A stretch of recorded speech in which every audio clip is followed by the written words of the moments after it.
I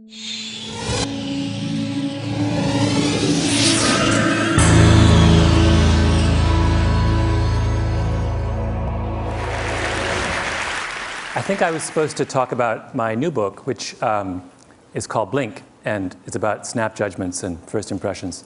And it comes out in January, and I hope you all buy it in triplicate. But I was thinking about this, and I realized that that although my new book makes me happy, and I think will make my mother happy, it's not really about happiness. So I decided instead I would talk about someone who I think has done as much to make Americans happy as perhaps anyone over the last 20 years. A man who is a great personal hero of mine, someone by the name of Howard Moskowitz, who is most famous for reinventing spaghetti sauce. Howard's about this high, and he's round, and he's in his 60s, and he has big, huge glasses and thinning gray hair, and he has a kind of wonderful exuberance and vitality, and he has a parrot, and he loves the opera, and he's a great aficionado of medieval history. And he, by profession, he's a psychophysicist. Now, I should tell you that I have no idea what psychophysics is, although at some point in my life, I dated a girl for 2 years who was getting her doctorate in psychophysics, which should tell you something about that relationship. But Howard, as far as I know, psychophysics is about measuring things. And Howard is very interested in measuring things. And he graduated with his doctorate from Harvard, and he set up a little consulting shop in White Plains, New York. And one of his first clients was, this is many years ago, back in the early 70s, one of his first clients was Pepsi. And Pepsi came to Howard and they said, you know, there's this new thing called aspartame, and we would like to make Diet Pepsi.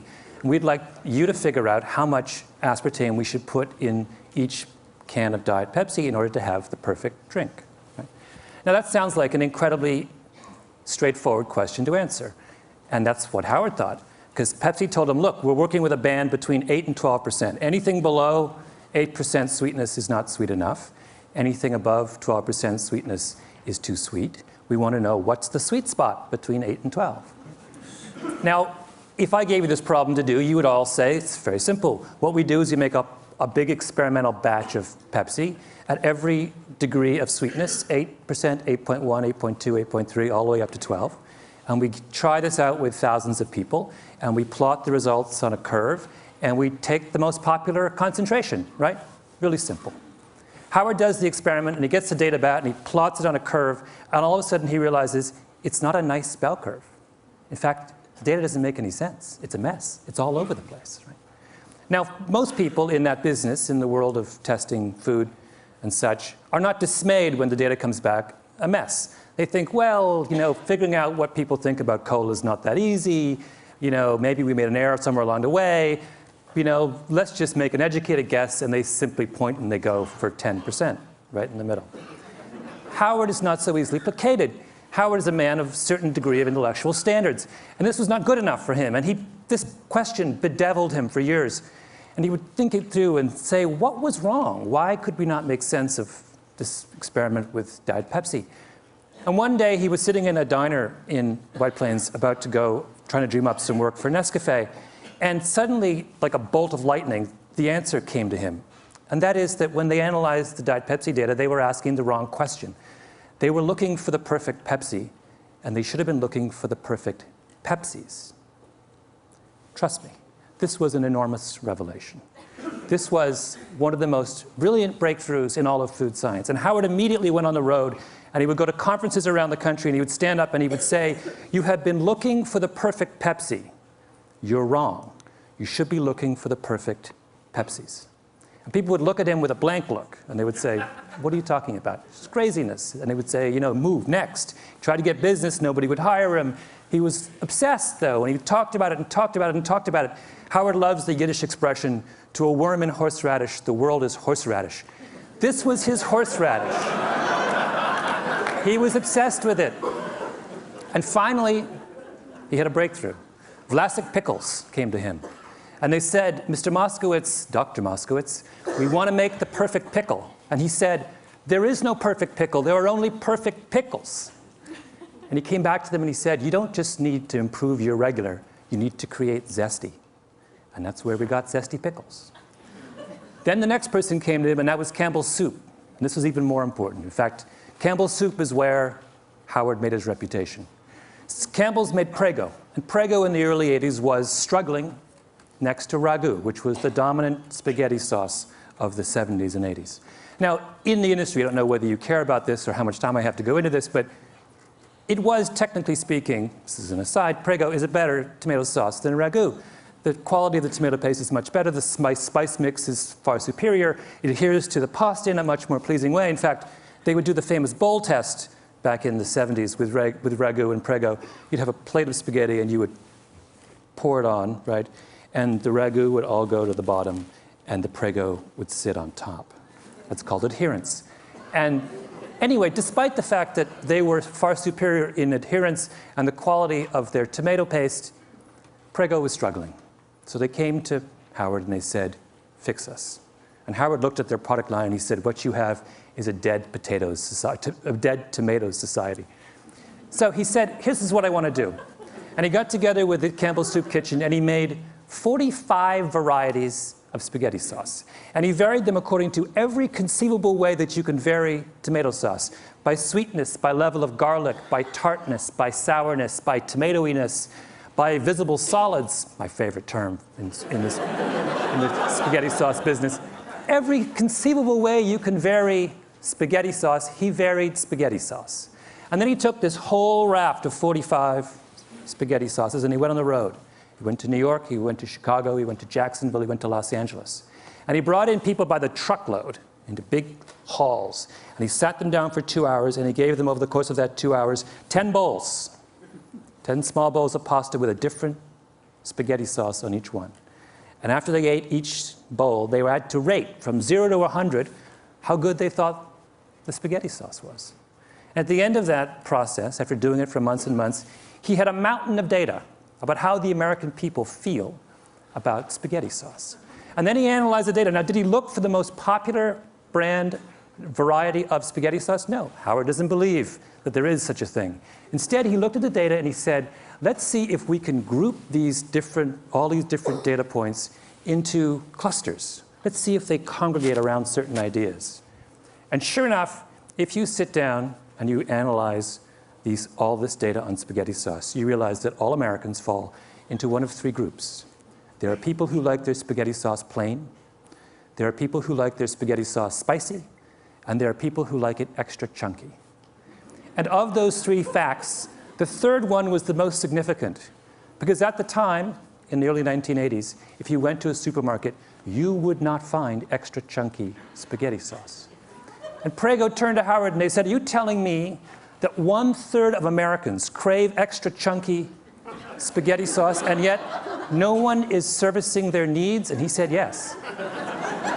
And Prego then went back and completely reformulated their spaghetti sauce and came out with a line of extra chunky that immediately and completely took over the spaghetti sauce business in this country. And over the next 10 years, they made $600 million off their line of extra chunky sauces. And everyone else in the industry looked at what Howard had done and they said, oh my God, we've been thinking all wrong.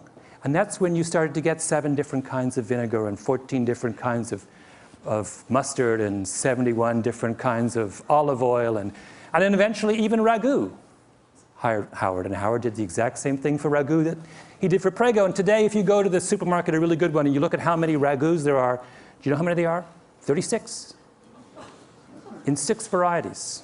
Cheese, light, robusto, rich and hearty, old world traditional,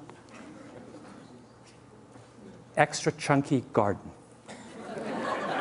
That's Howard's doing. That is Howard's gift to the American people. Now, why is that important? It is, in fact, enormously important, and I'll explain to you why. Because what Howard did is he fundamentally changed the way the food industry thinks about making you happy. Assumption number 1 in the food industry used to be that the way to find out what people want to eat, what will make people happy, is to ask them.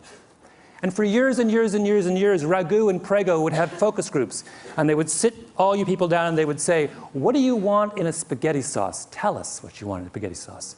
And for all those years, 20, 30 years, through all those focus group sessions, no one ever said they wanted extra chunky, even though at least a third of them deep in their hearts actually did. People don't know what they want, right? As Howard loves to say, the mind knows not what the tongue wants. It's a mystery. And a critically important step in understanding our own desires and tastes is to realize that we cannot always explain what we want deep down. If I asked all of you, for example, in this room, what you want in a coffee, you know what you'd say? Every one of you would say, I want a dark, rich, hearty roast. So people always say when you ask them what they want in a coffee, what do you like? Dark, rich, hearty roast. What percentage of you actually like a dark, rich, hearty roast? According to Howard, somewhere between 25 and 27% of you. Most of you like milky, weak coffee. But you will never, ever say to someone who asks you what you want that I want a milky, weak coffee. So that's number one thing that Howard did. Number two thing that Howard did is he made us realize, it's another very critical point, he made us realize in the importance of what he likes to call horizontal segmentation. Why is this critical? It's critical because this is the way the food industry thought before Howard, right? What were they obsessed with in the early 80s? They were obsessed with mustard. In particular, they were obsessed with the story of Grey Poupon, right? Used to be, there were two mustards, French's and Golden's. What were they? Yellow mustard. What's in yellow mustard? Yellow mustard seeds, turmeric, and paprika. That was mustard. Grey Poupon came along with a Dijon, right? Much more volatile brown mustard seed, some white wine, a nose hit, much more delicate aromatics. And what did they do? They put it in a little tiny glass jar with a wonderful enameled label on it. They made it look French, even though it's made in Oxnard, California. And instead of charging $1.50 for the 8-ounce can, the way the 8-ounce bottle, the way that French's and Golden's did, they decided to charge $4. And then they had those ads, right, with the guy in the Rolls Royce, and he's eating the Grey Poupon, and the other Rolls Royce pulls up, and he says, do you have any Grey Poupon? And the whole thing, after they did that, Grey Poupon takes off, takes over the mustard business. And everyone's take-home lesson from that was that the way to get to make people happy, right, is to give them something that is more expensive, something to aspire to, right? Is to make them turn their back on what they like, think they like now, and reach out for something higher up the mustard hierarchy. A better mustard, a more expensive mustard, a mustard of more sophistication and culture and meaning. And Howard looked at that and said, that's wrong. Mustard does not exist on a hierarchy. Mustard exists, just like tomato sauce, on a horizontal plane. There is no good mustard or bad mustard. There is no perfect mustard or imperfect mustard. There are only different kinds of mustards that suit different kinds of people. He fundamentally democratized the way we think about taste. And for that as well, we owe Howard Moskowitz a huge vote of thanks. Third thing that Howard did, and perhaps the most important, is Howard confronted the notion of the Platonic dish. What do I mean by that? For the longest time in the food industry, there was a sense that there was one way, a perfect way, to make a dish. You go to Chez Panisse, they give you the red tail sashimi with roasted pumpkin seeds in a something reduction. They don't give you 5 options on the reduction, right? They don't say, do you want the extra chunky reduction or do you want the...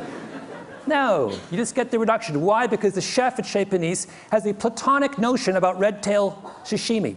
This is the way it ought to be. And when that, and she serves it that way time and time again, and if you quarrel with her, she will say, you know what? You're wrong. This is the best way it ought to be in this restaurant. Now that same idea fueled the commercial food industry as well. They had a notion, a Platonic notion of what tomato sauce was. And where did that come from? It came from Italy. Italian tomato sauce is what? It's blended, it's thin. The culture of tomato sauce was thin. When we talked about authentic tomato sauce in the 1970s, we talked about Italian tomato sauce. We talked about the earliest ragus, which had no visible solids, right? Which were thin, and you just put a little bit over and it sunk down to the bottom of the pasta. That's what it was. And why were we attached to that? Because we thought that what it took to make people happy was to provide them with the most culturally authentic tomato sauce, A, B. And B, we thought that if we gave them the culturally authentic tomato sauce, then they would embrace it. And that's what would please the maximum number of people. And the reason we thought that, in other words, people in the cooking world were looking for cooking universals. They were looking for one way to treat all of us. And there's good reason for them to be obsessed with the idea of universals, because all of science, through the 19th century and much of the 20th, was obsessed with universals. Psychologists, medical scientists, economists were all interested in finding out the rules that govern the way all of us behave. But that changed, right? What is the great revolution in science of the last 10, 15 years? It is the movement from the search for universals to the understanding of variability. Now in medical science, we don't want to know just how cancer works. We want to know how your cancer is different from my cancer. I guess my cancer is different from your cancer. We're interested in, genetics has opened the door to the study of human variability. What Howard Moskowitz was doing was saying, this same revolution needs to happen in the world of tomato sauce. And for that, we owe him a great vote of thanks. I'll give you one last illustration of variability. And that is, Howard not only believed that, but he took it a second step, which was to say that when we pursue universal principles in food, we aren't just making an error, we are actually doing ourselves a massive disservice. And the example he used was coffee. And coffee is something he did a lot of work with Nescafé. If I were to ask all of you to try and come up with a brand of coffee, a type of coffee, a brew, that made all of you happy, and then I ask you to rate that coffee, the average score in this room for coffee would be about 60 on a scale of 0 to 100.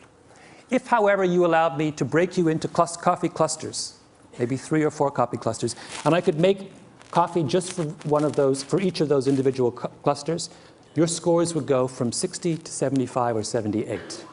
The difference between coffee at 60 and coffee at 78 is a difference between coffee that makes you wince and coffee that makes you deliriously happy. That is the final and I think most beautiful lesson of Howard Moskowitz, that in embracing the diversity of human beings, we will find a sure way to true happiness. Thank you.